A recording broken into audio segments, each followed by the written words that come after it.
The great hall of Prima Nexus stretched wide like a metal ocean. 47 different species sat in their special chairs, each made for their unique bodies.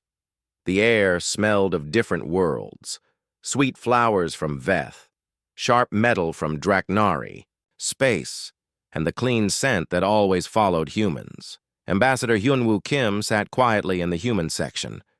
His dark suit was simple compared to the bright colors and strange shapes around him. Next to him, Dr. Jin-Ho Lee read from his data pad, making small notes with his finger. Behind them, Captain Sora Park watched the room with careful eyes. The Draknari speaker stood at the center platform. His red scales caught the light as he moved his forearms in wide gestures. "Honored council members," his voice carried through the translation devices, "we must talk about the human problem once more." Kim did not change his expression. He had heard these words many times before. "The humans," the Draknari continued, "show too much emotion. They fight too quickly. They do not follow our peaceful ways." His large eyes looked around the room. Yesterday, human ships saved a Kalari transport from pirates, but they used weapons. They chose violence. Murmurs spread through the hall. The crystalline Vethans made soft ringing sounds that meant agreement. The Nimari floated in their gas, tanks, their colors shifting to show support. Even the ancient archivists, who rarely spoke, nodded their huge heads slowly. "The humans cannot control themselves," said a Veth representative, her crystal body sparkling. "They feel too much. They act before thinking. This is not civilized behavior." Dr. Lee leaned close to Kim. "Should I mention that the Kalari transport had 300 civilians on board?" he whispered. Kim shook his head slightly. "They do not want to hear that." The Kalari hive speaker made clicking sounds. "The collective agrees. Humans bring chaos where there should be order. They question rules that have worked for thousands of years." More voices joined in. The tall Zentari complained about human music being too loud. The Aquari said human food smelled wrong. The plasma beings worried that human emotions might spread to other species like a disease. Kim listened to each complaint. He had heard most of them before. The humans were too quick to help, too fast to fight when others were in danger, too willing to try new things, too curious about everything. "We have prepared a motion," the Draknari speaker announced. He held up a glowing tablet. "The humans will have fewer rights in council space. They cannot expand to new worlds without permission from 3 other species. Their trade ships must have council observers. Their military cannot act without approval." The motion details appeared on screens around the hall. Kim read them without showing any feeling on his face. The restrictions were harsh.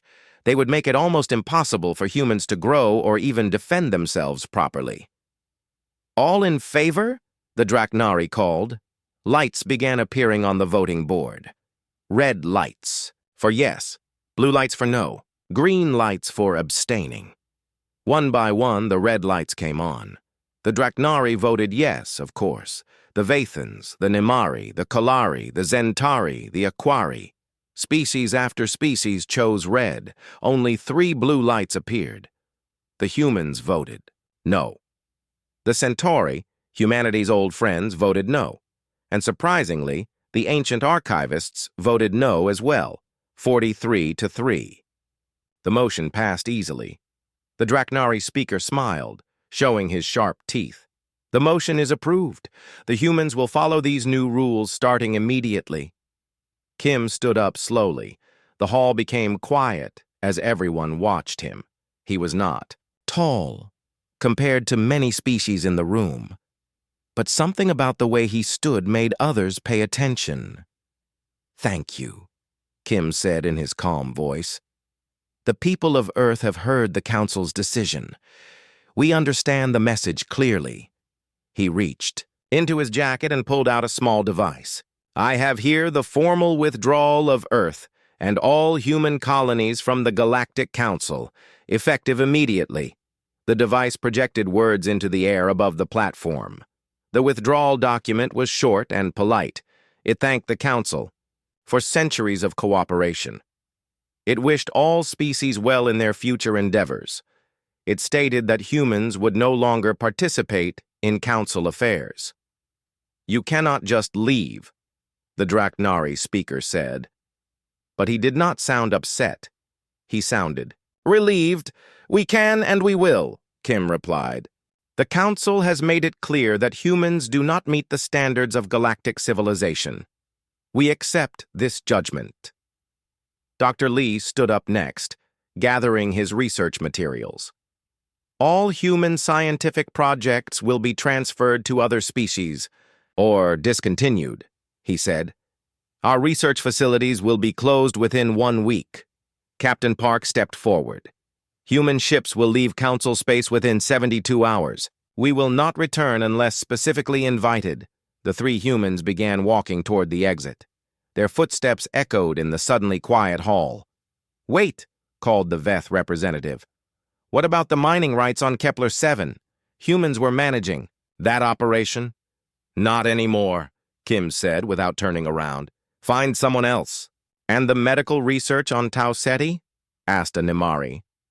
"Your doctors were working on the neural plague cure." "You will need new doctors," Dr. Lee replied. As the humans reached the door, the ancient archivist spoke in his deep, slow voice. "This is a mistake." The Draknari speaker laughed. "Mistake? We are finally free from their chaos. The galaxy will be more peaceful now."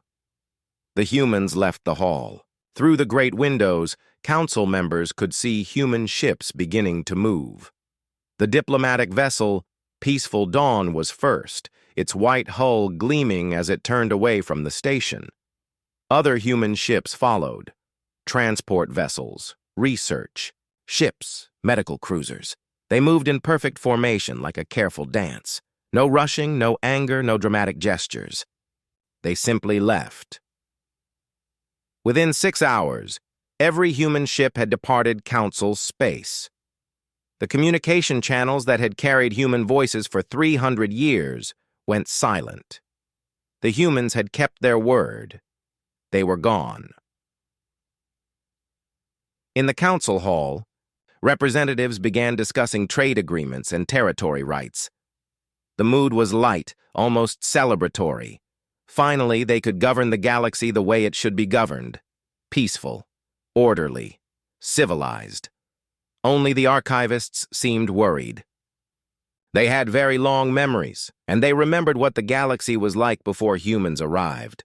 They remembered the problems that humans had quietly solved, the disasters that humans had prevented, the wars that humans had stopped before they could start. But the others did not want to hear about such things. They were too busy celebrating their victory. The humans were gone, and the galaxy felt proud of itself for being so mature and peaceful about the whole situation. They had no idea what was coming next. 6 months had passed since the humans left. The galaxy felt different now.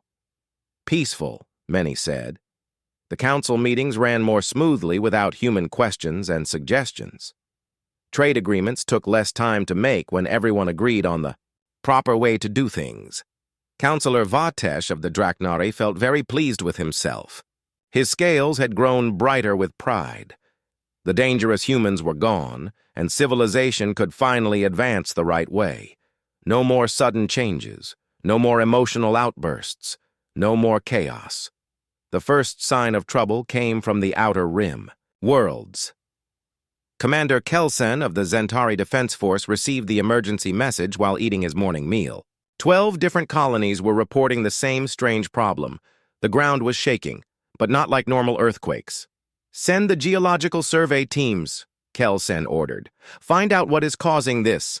The survey teams arrived at the affected worlds within days. They used all their best equipment and knowledge. But the readings made no sense. The planets were shaking in patterns that their computers could not explain. "It is like the planets are waking up," reported Chief Geologist Thys-2 from her ship above Kepler Prime. "The deep rocks are moving in ways we have never seen before. On Prima Station, Prime Coordinator Zix studied the reports. The Nimari's gas form shifted colors as, he thought. Something felt wrong about these earthquakes, but he could not figure out what. "Have we had this problem before?" he asked his assistants. Young Assistant Blaise 4 checked the records. "No, sir. The last geological emergency was 63 years ago on Vorth 7, but that was handled quickly." "Who handled it?" Blaise 4 looked at the files again. "Dr. Bo Young Choi. She was human, sir." Zix's colors went dim. "Find other experts. Non-human ones." But the other geological experts were confused too. They knew how to read earthquake machines and study rock samples. But these new quakes followed no rules they understood. The patterns seemed almost planned, like someone had been controlling them before and now that control was gone. Meanwhile, on the crystal farms of Veth Prime, Master Grower Shim noticed something terrible. The crystal beds that had produced beautiful gems for 300 years were turning gray and cracking. "The growth rates are wrong," Shim told her workers. "The crystals are forming too fast and breaking apart."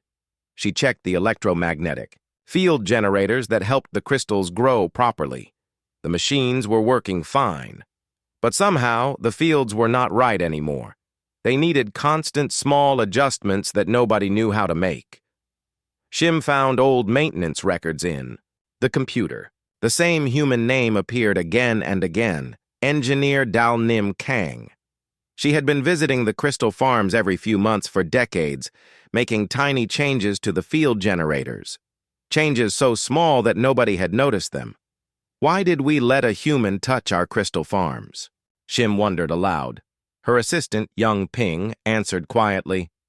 "The records say she prevented 17 major crystal failures and increased our production by 40%. "That cannot be right," Shim said. But the numbers were clear in, the computer files. The problems were not limited to planets and farms. In space, merchant ships began reporting attacks by pirates. Not just one or two raids, but dozens of them across the galaxy. Captain Vort of the Kalari merchant fleet sent angry messages to the council. "Where is the security? Our trade routes are not safe anymore." The council's defense coordinator, Admiral Yis Prime of the Aquari, checked the patrol schedules. Everything looked normal. Ships were patrolling the same routes they always had, but somehow, pirates knew exactly when and where to attack. "The security algorithms are not working," reported Defense Analyst Click 9. "The pirates are avoiding our patrols perfectly." Admiral Yis Prime studied the patrol patterns on her screen. They looked random to her. "Who designed these patrol routes?" Click 9 checked the files. "Admiral Tae Yang Cho of the human fleet, sir, but he used some kind of special mathematics that we do not understand." Find someone who does understand. But the council's best mathematicians could not figure out the human system. They saw numbers and equations that made no sense to them. The patrols seemed random, but clearly they had worked before. Now pirates moved freely while council ships flew in useless patterns. On the Kalari homeworld, Hive speaker KLKT began experiencing something new and frightening. For the first time in generations, the Hive mind felt hunger. Not just normal hunger, but deep, desperate hunger that made thinking difficult. "The food production numbers are down 18%, reported Worker Group 7. "The crops are failing on our farming worlds." KLKT connected with the agricultural specialists in the collective mind. They shared knowledge quickly, the way Kalari always did. But none of them understood what was happening to their crops. "Find the old agricultural files," KLKT ordered. The files showed human scientists working on Kalari farms for 50 years. Dr. Yunji Park had developed new soil treatments. Engineer Sungmin Yo had improved the irrigation systems. Research. Teams had prevented crop diseases before they could spread. "The humans were changing our soil chemistry," reported the agricultural collective. "Small changes every season. We did not notice because the changes were tiny and our crops kept growing. Why did they do this without asking?" The files say they found problems and fixed them. They sent reports, but we never read them because everything was working fine. Now the soil was slowly returning to its natural state. The natural state that could not grow enough food for the Kalari population. Counselor Vatesh heard about these problems, but he refused to believe they were connected to the humans leaving. It had to be coincidence, bad luck. These things happen sometimes. Systems fail, he told himself. That is normal. We will fix them ourselves. But the problems kept growing. Communication delays between worlds became longer. Medical supplies ran low on several colonies. Even the air recycling systems on space stations started making strange noises. Deep in the archive sections of Prima Station, the ancient archivist keeper of memory reviewed the files that others were too proud to read. His massive fingers moved slowly through the data, but his ancient mind was sharp. The pattern was clear to him. For 300 years, humans had been quietly fixing problems that other species did not even know existed. They had prevented disasters, improved systems, and solved challenges before they became crises. They had not asked for credit or special treatment. They had simply seen problems and fixed them because that is what humans did. The galaxy's immune system is gone, Keeper of Memory said to the empty archive room, and the infections are starting to spread. Outside his window, the stars looked the same as always, but the archivist knew that appearances could lie. The galaxy was sick, and it was getting worse. Soon everyone would understand what they had, lost when they let the humans leave quietly, but by then, it might be too late to do anything about it. 1 year after the humans left, the galaxy was falling apart. Prime Coordinator Zix floated in his tank on Prima Station, watching the emergency reports flood his screens. His gas form had turned dark purple with stress. Every day brought new disasters, and every solution they tried only made things worse. The communication network failed first during a council meeting. One moment, representatives were arguing about trade routes. The next moment, half the screens went black and voices cut off mid-sentence. "Technical difficulties," announced Assistant Blaise 4, but his voice shook with worry. The technical teams worked for days trying to fix the quantum relay systems. But the technology was more complex than they had realized. The relays were not just simple message-sending devices. They were part of a huge network that balanced itself automatically, routing messages around broken parts and adjusting power levels constantly. Engineer Thais Prime of the Zentari studied the relay blueprints until her eyes hurt. "These designs make no sense," she complained to her team. "Who built this system?" Her assistant checked the construction records. Multiple species worked on it, but the main design team was led by engineer Junseo Lim, human, sir. Find his notes. But Engineer Lim's notes were written in human mathematical symbols that the Zentari could not understand. The equations looked simple, but when they tried to use them, the relays shut down completely. "He used some kind of advanced math that we do not have," this Prime reported to the council. "Without understanding his system, we cannot fix it properly." The communication problems were just the beginning. On 17 agricultural worlds, crops began dying from diseases that spread like fire. The Kalari hive mind sent desperate messages to every medical facility in the galaxy, but nobody knew how to stop the plant sickness. Dr. Vess 3 of the Namari Medical Institute studied samples from the dying crops. "This disease is not new," she reported to Hive speaker KLKT. "We have records of it from 60 years ago, but back then it was stopped quickly." How was it stopped? Dr. Vess 3 checked the old files. Human doctors created a treatment. Dr. Subin Yoon and her team developed antifungal compounds that were sprayed on all affected crops. The treatment worked in days. Use the same treatment now, but the treatment required special chemicals that only human laboratories had known how to make. The formulas were in the files, but they used biological processes that other species did not understand. Human medicine was different from ours, Dr. Vess 3 explained. They could adapt treatments for different species very quickly. We never learned how they did it. The crop disease spread to more worlds. Food shortages began on colonies that had never known hunger. The Kalari collective mind grew weak and confused as starvation affected their ability to think clearly. Meanwhile, a new plague struck the Nimari gas dwellers in their home nebula. It started as a small respiratory problem, but within weeks it was killing thousands. Medical ships rushed to help, carrying the galaxy's best doctors and latest equipment. But nothing worked. The plague seemed to change every time they found a treatment. Dr. Kess 7 of the Veth Medical Corps sent a hopeless message to the Council. This plague adapts too fast for our medicine. We need specialists in rapid medical adaptation. Everyone knew what that meant, but nobody wanted to say it out loud. The galaxy's transportation system began failing next. Hyperspace jump calculations that had worked for centuries suddenly became unreliable. Ships arrived at the wrong locations or got lost in hyperspace completely.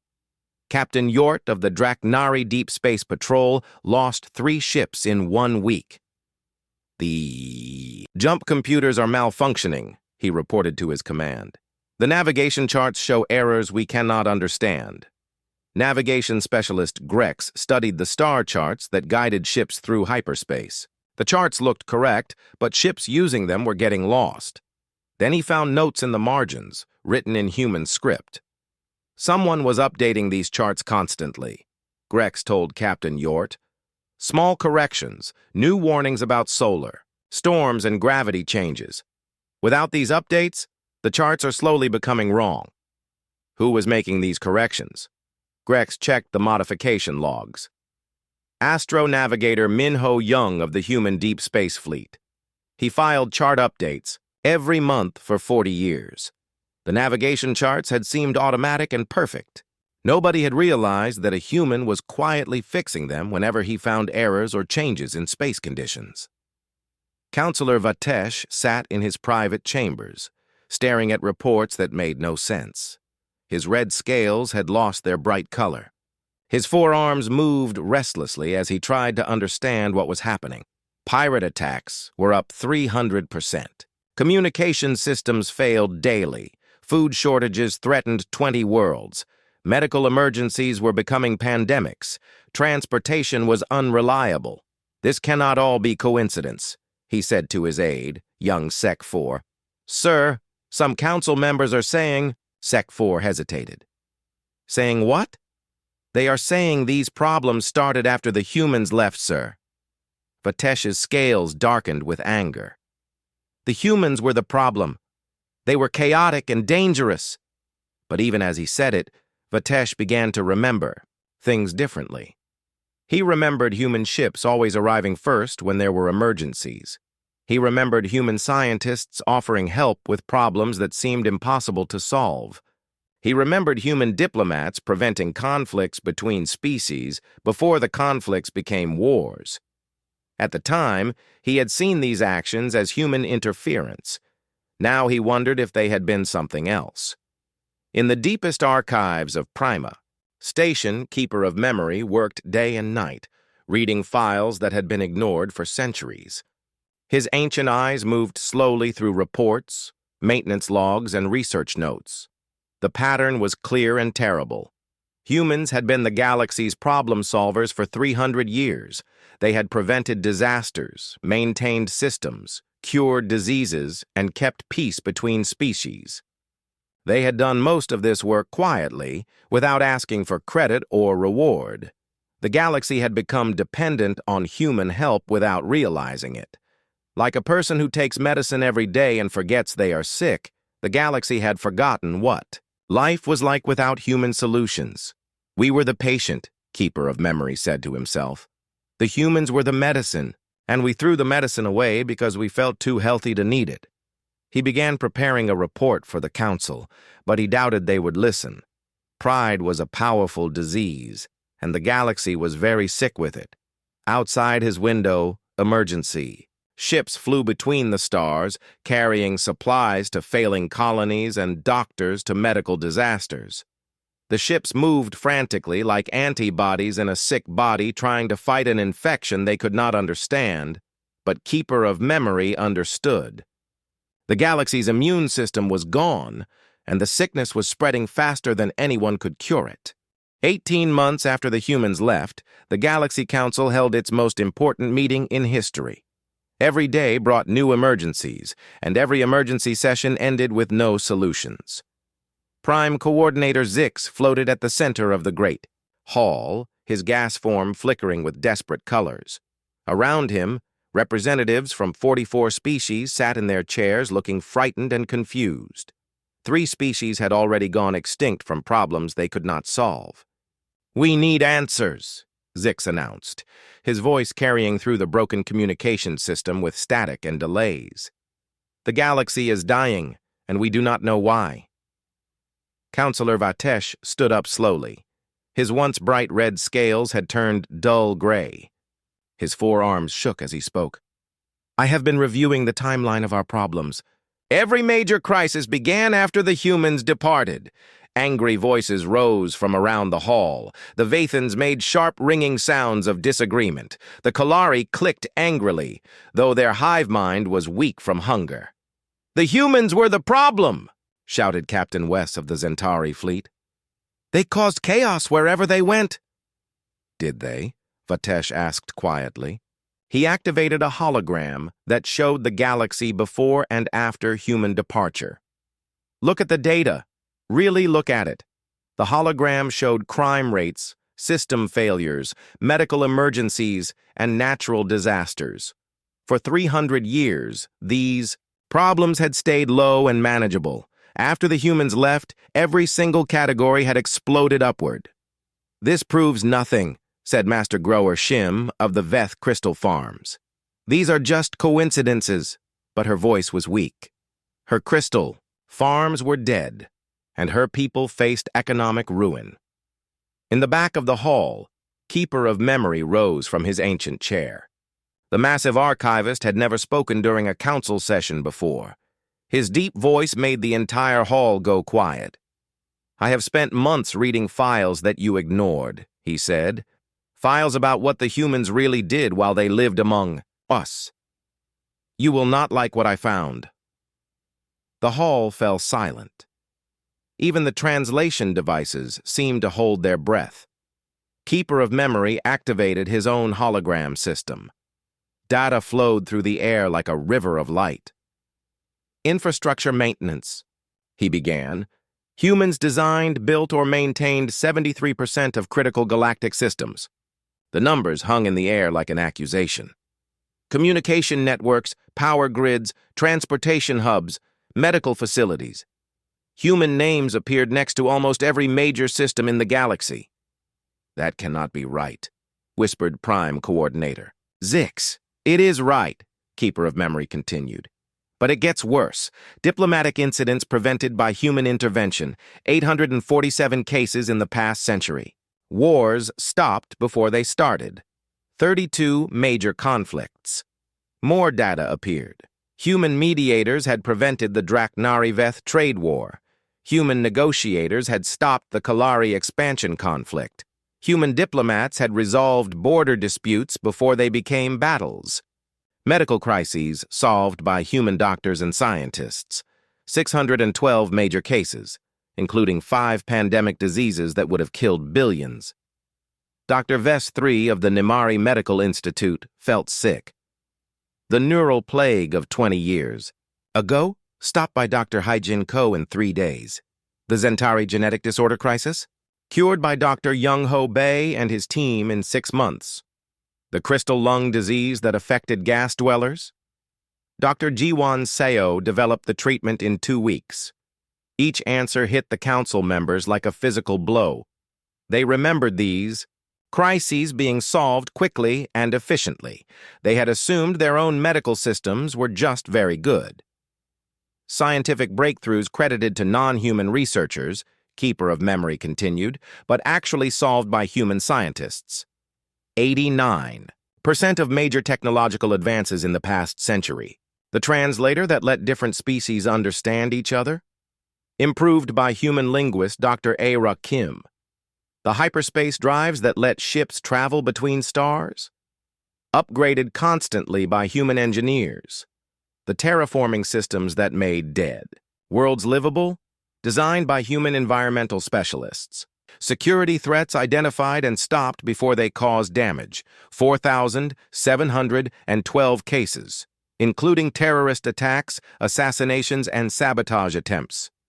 Captain Yort of the Draknari Patrol remembered finding pirates who had been mysteriously captured and left for authorities to find. He had always assumed his own intelligence network was very good. Wait, said Hive Speaker Kale Kate, whose collective mind was struggling to process this information. If humans were doing all this work, why did we not know about it? Keeper of Memory's ancient eyes looked sad. Because they did not ask for credit. They saw problems and fixed them. They saw dangers and stopped them. They saw suffering and healed it. They did this because it was the right thing to do.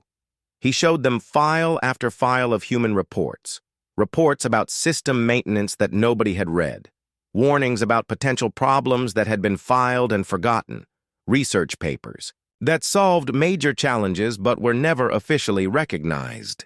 Dr. Yejin Seo wrote a paper 5 years ago, Keeper of Memory said. She warned that the galaxy was becoming too dependent on human problem-solving. She said this could be dangerous if humans were ever excluded from galactic society. The paper appeared in the hologram. Most council members had never seen it before, though it had been sent to all their offices. Her conclusion, Keeper of Memory read, was that humans had become the galaxy's immune system. Remove them, and the galaxy would get sick and die. Silence filled the great hall. The kind of silence that comes when people realize they have made a terrible mistake. Prime Coordinator Zix's colors had turned completely gray. Are you saying that humans were helping us all this time? I am saying that humans were keeping galactic civilization alive, Keeper of Memory replied. And you threw them away because you thought they were too emotional. Counselor Vatesh covered his face with his forearms. What have we done? You have killed the galaxy, said the ancient archivist simply. The question now is whether you can learn to save it yourselves. Young Assistant Blaise 4 raised a tentative hand. Could we ask the humans to come back? Vatesh looked up with desperate hope in his eyes. Yes, we could apologize. We could offer them anything they want. But Keeper of Memory shook his massive head. Read the human departure statement again. They said we had made our position clear. They understood the message. The words that had seemed so polite 18 months ago now sounded final and permanent. They are not coming back, Keeper of Memory continued. Why would they? You told them they were not civilized enough for galactic society. You proved that you did not value their contributions. You made it clear that you did not want them. The council members sat in stunned silence, finally understanding the magnitude of their mistake. They had not just lost a member species, they had lost the hidden foundation that held their entire civilization together. Outside the meeting hall windows, emergency ships continued their frantic flights between dying worlds, carrying too little help to too many disasters. The galaxy was learning what life was like without humans to quietly fix everything that went wrong. 2 years after the humans left, the galaxy was dying. Prime Coordinator Zix floated in his emergency command center, watching red warning lights flash on screens throughout the room. 37 worlds had been completely evacuated. 2 entire species were extinct. Trade had almost stopped because pirate attacks made space travel too dangerous. The once great Prima Station now looked like a hospital for dying civilizations. Refugee ships filled every docking bay. Medical emergency broadcasts never stopped playing. The beautiful diplomatic halls had been converted into shelters for beings whose worlds could no longer support life. "Send another message to Earth," Zix ordered his exhausted assistant. Blaise 4 looked up from his communication console. His colors had turned permanently pale from stress. "Sir, this will be the 47th message we have sent. They have not answered any of them." "Send it anyway. The message was the same as all the others. Desperate pleas for help, offers of full council membership restoration, promises of leadership positions, guarantees that humans would have complete authority over any systems they wanted to manage." The reply came back within hours, polite and formal. "Earth appreciates the council's communication. However, humanity is currently focused on its own development and exploration beyond the galactic rim. We wish the Council success in resolving its current challenges." The words were diplomatic, but the message was clear. The humans were not coming back.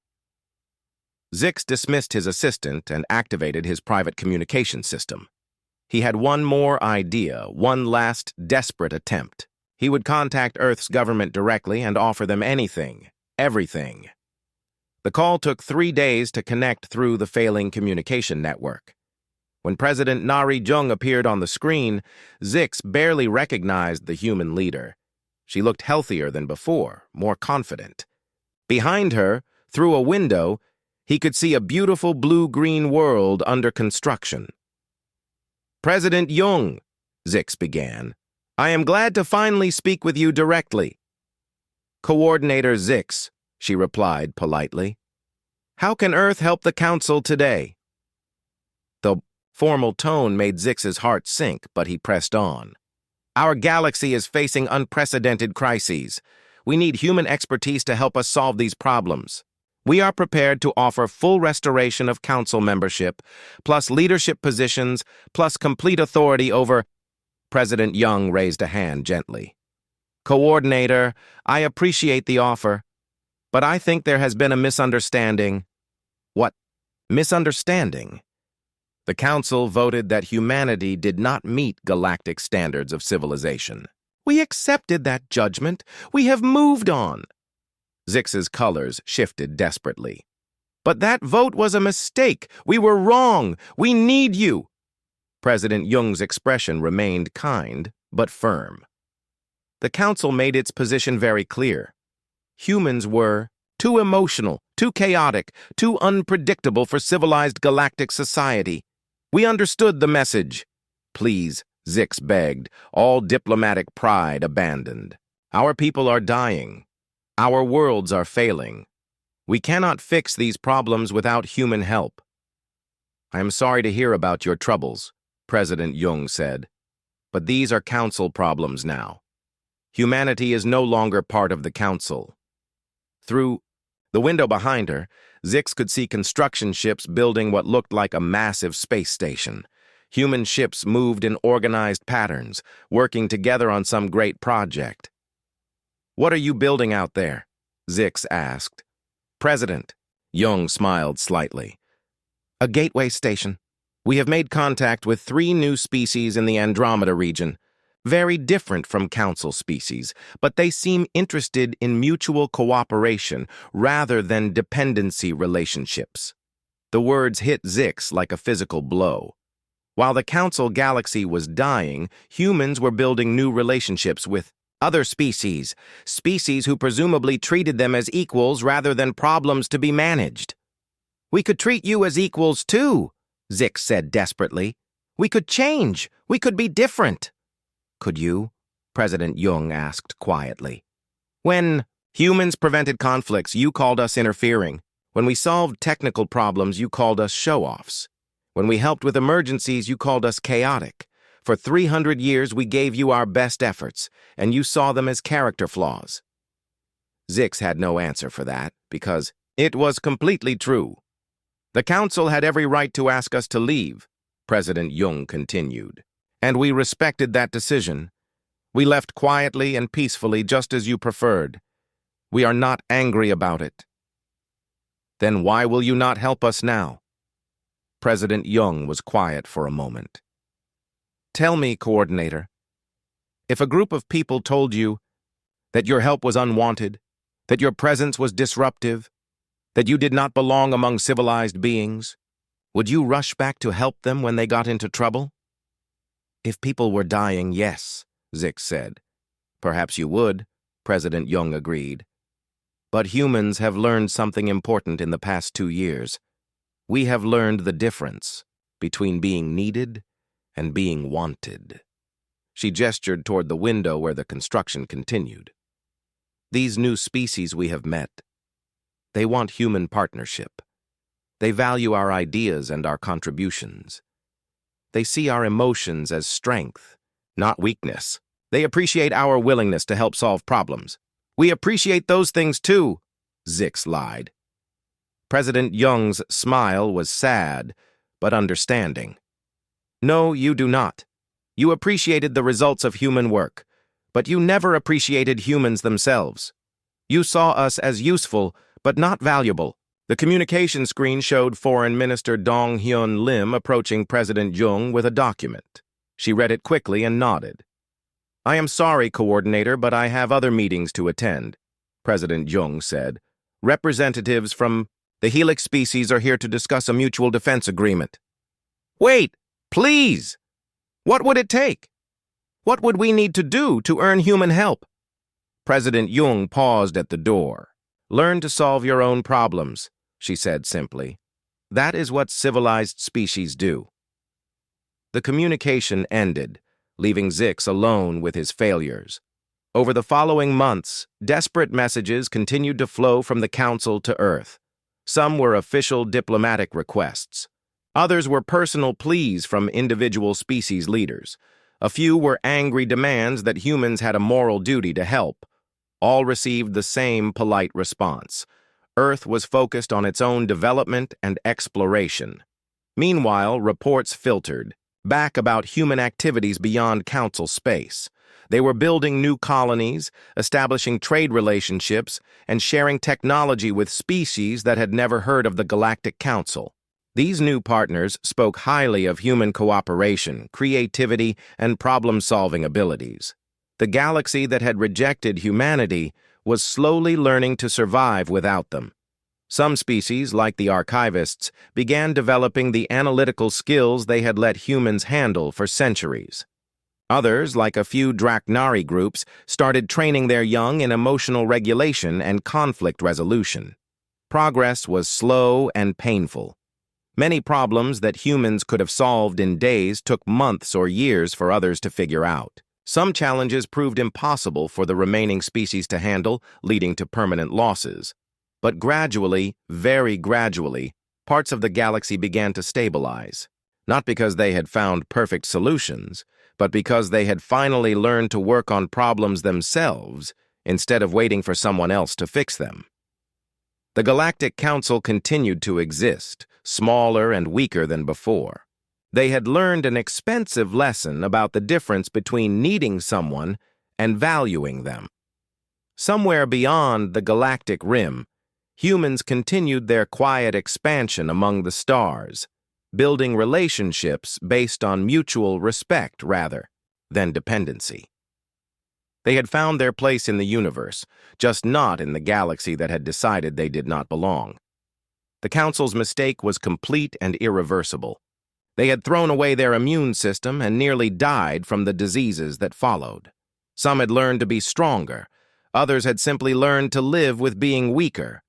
Either way, they would face their future without the humans who had quietly kept them safe for so long.